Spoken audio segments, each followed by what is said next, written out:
Hello, I'm Ian Ritchie.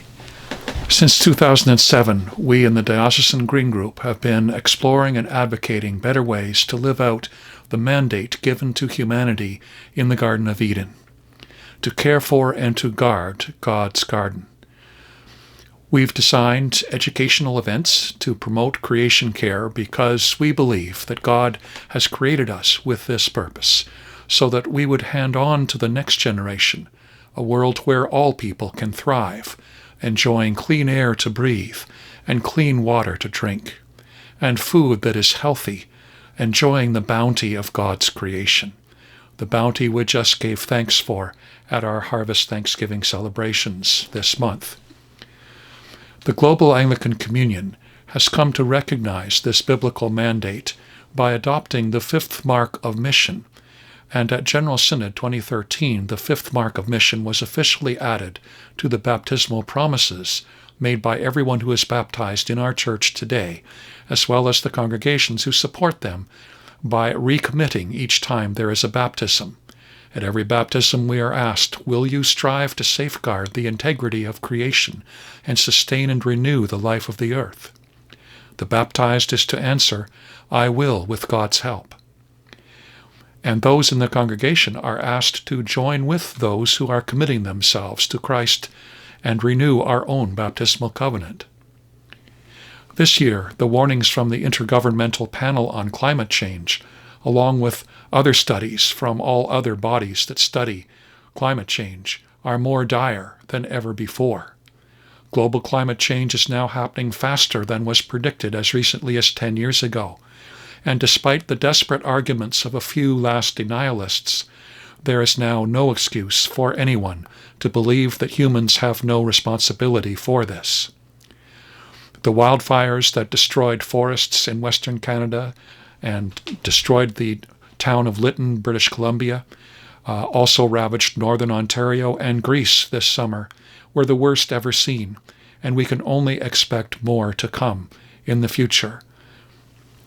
A drastic change of heart and mind is needed at all levels, in our personal lives, in our lives as a church, and at all levels of government. The resolution we propose has 7 parts. Some of them are: Part 1 recognizes that there is a growing global climate emergency. What is needed is an effort, like the effort that we were able to go into as a united body in World War II. All manufacturing was converted in a few weeks to make aircraft and weapons of war. All luxuries were cast aside. Rationing was imposed, and political posturing was eliminated or reduced because there was a common enemy, one that all of us realized was a real and present danger and deadly, and must be dealt with now, rather than waiting for a future generation to do it.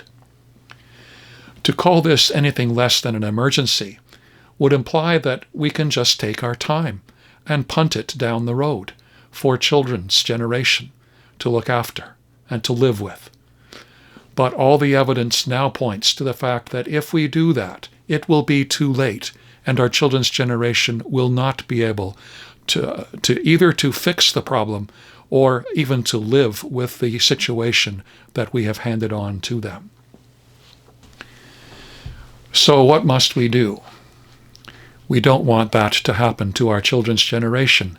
In fact, why have we done all that we have done for our children and their children if we did not care for what happened to them?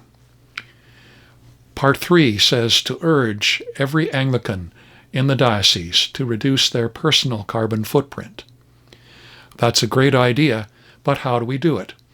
The Green Group section of the online Synod portal provides a carbon calculator by which you can get an idea of how your personal carbon footprint stacks up in the world. I did mine several times, actually, and I found that reducing my intake of meat helped a lot to get my score down to the place where it only takes 1 earth to sustain my lifestyle, as opposed to the 7 or 8 that it might take otherwise. And That, I think, was something that was an eye-opener. But at the same time, efforts on all fronts are needed. I could not get my score down to 1 Earth unless I either owned no car at all and walked everywhere or went by bicycle everywhere, as I used to do when I was a student at McGill University. I either had to have no car at all, or else an electric car that I drove less than 150 kilometers per week. So this calculator confirmed the findings of Diane Sachs, former Environment Commissioner for the province of Ontario, whose 2018 study discovered that the transportation sector is, in Ontario, the single largest contributor of greenhouse gases. That means that we have no hope of reducing our emissions to net zero unless we clean up our cars and trucks. We may want to refer to our Green Group section on electric cars, which explains all this in more detail. Electric cars are now an increasingly viable way of getting our carbon footprint down to the net zero that we so much need.